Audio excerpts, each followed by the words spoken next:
I'm Pallavi Shivade properly, and we're publishers of the magazine called The Impact.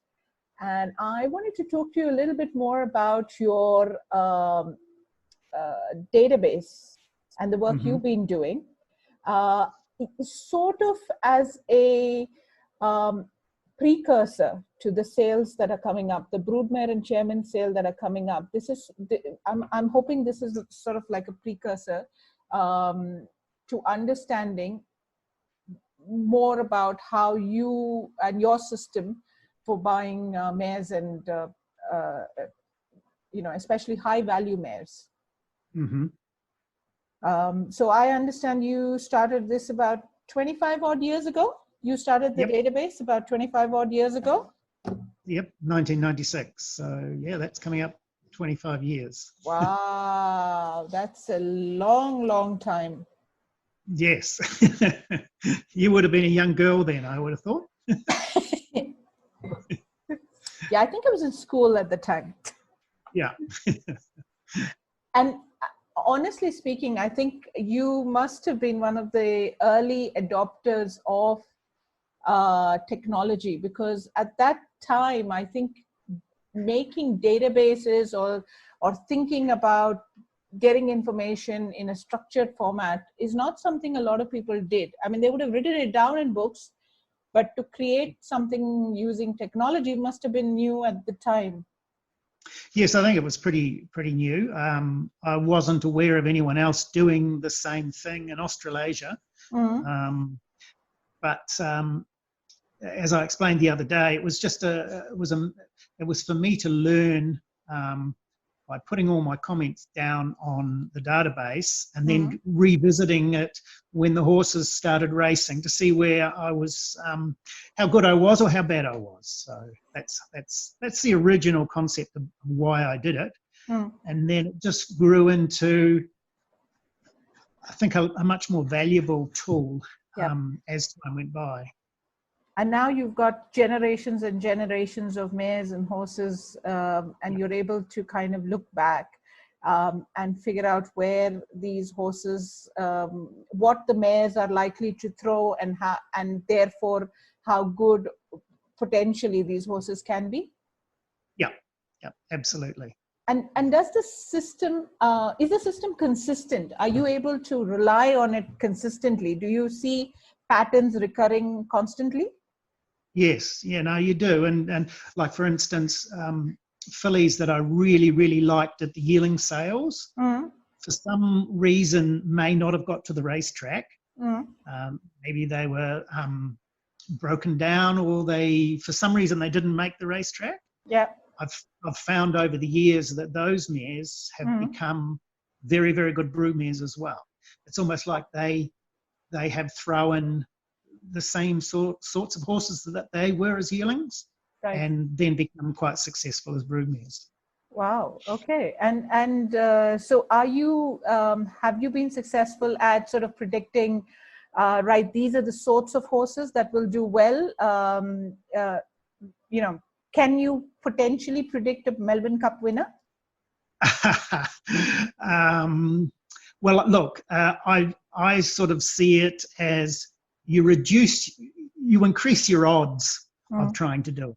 Still very difficult, but like I said the other day, knowledge is power. If you can surround yourself with as much knowledge as you can, your risks are less high than not doing all that. And hopefully you get a Melbourne Cup winner. Yeah.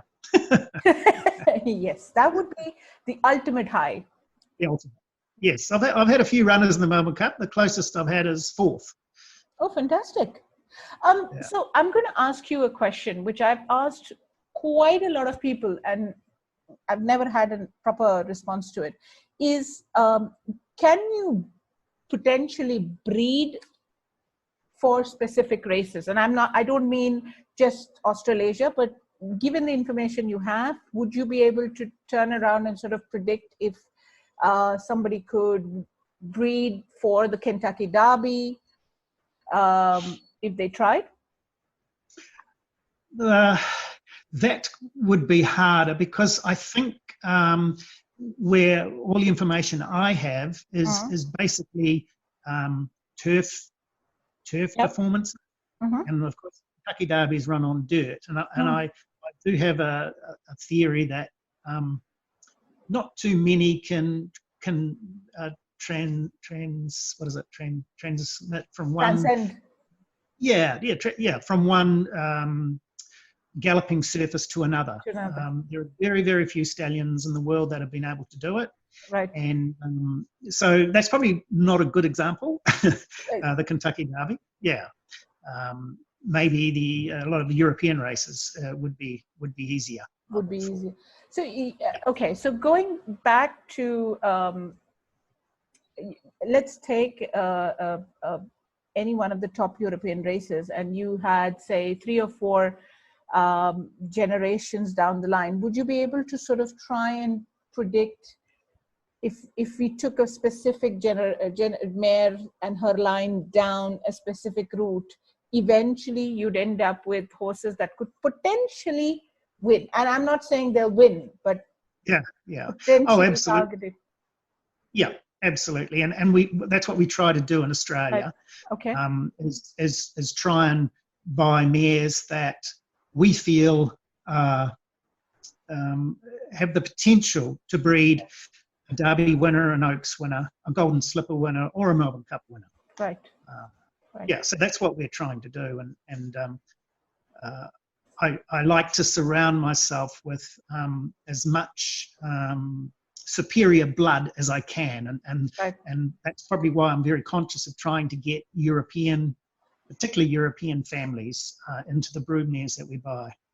I was going to ask you about that, because you purchased a mare for Peter Liston a couple of years ago, a very valuable mare. And I think that this was with the same intentions, that you'd be able to breed a very high quality horse, either for themselves or for their clients. Yes, exactly. And I think the mare you might have been talking about was Solar Moon.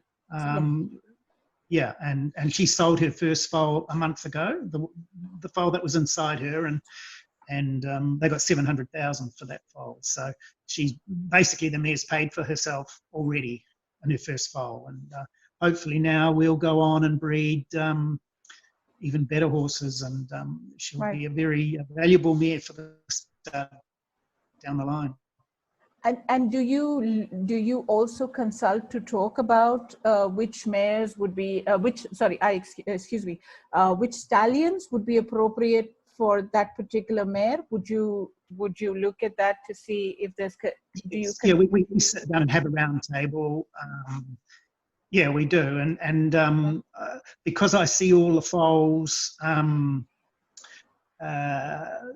all the sales, I'll say to the listings, we need to go to the stallion. The stallion I really like. I think he's going to be a good stallion. And so we'll try and buy mares and foal to that stallion, and or weanlings, or we'll send the mares that we buy to that stallion. Yeah. Brilliant.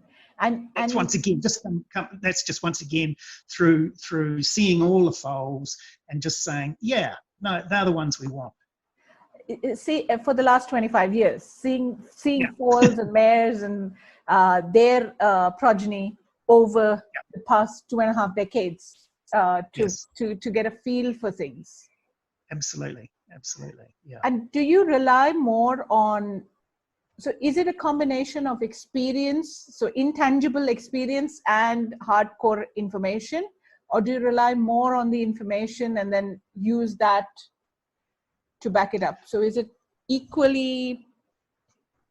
I think for me, it's about seeing the horse first. Right. The horse must have the qualities that I feel will make him a good racehorse, him or her, a good racehorse. Yeah. And then I will consult my database and the pedigree and draw a conclusion from there. That generally tells us how much money we'll have to pay. Pedigree normally tells you how much you're going to have to pay. And if you really like the horse and really like the pedigree, then you can probably have a good crack at trying to buy it. Yeah, and that therein lies all the problems.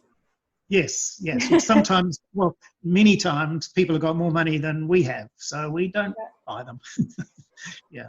Yeah, fair enough. I mean, at least you know where the limits are, and you don't cross those limits, which is Yes, understandable. yeah, that's right. That's right. So when now, and this is probably my last question for you, is so what kind of advice would you give some, whether it's an owner or a new bloodstock agent, when they're looking to buy broodmares specifically? Yeah. Well, in these troubling times, I would be saying to people, you really need to be in the top 10% of quality. Right. I think the breeding game is getting harder and harder. So I would be saying to a new person in the game, you're better to buy one mare than 3 mares of lesser quality. You're better to buy one mare of very good quality, because it doesn't really matter what sex the foal is that you get, because fillies will still have a certain amount of value, whereas if you buy lesser mares, the fillies can sometimes be worthless. I see. So yeah, so that's one of the MOs that we've been having in recent years, is we try to up it, the value of our mares, because if it has a filly, it doesn't matter so much, because she still has a lot of value. So there's a lot of residual value that you would get out of buying a filly because of in that top 10%. Whereas if you go below that, then perhaps the residual value could be zero. Absolutely, could very easily be zero. And like last year at the chairman's sale, we bought 5 mares for boutique. Yep. And 4 of them had fillies. Luckily, they were all very nice fillies, and I would still predict that they will actually come out on top by the time the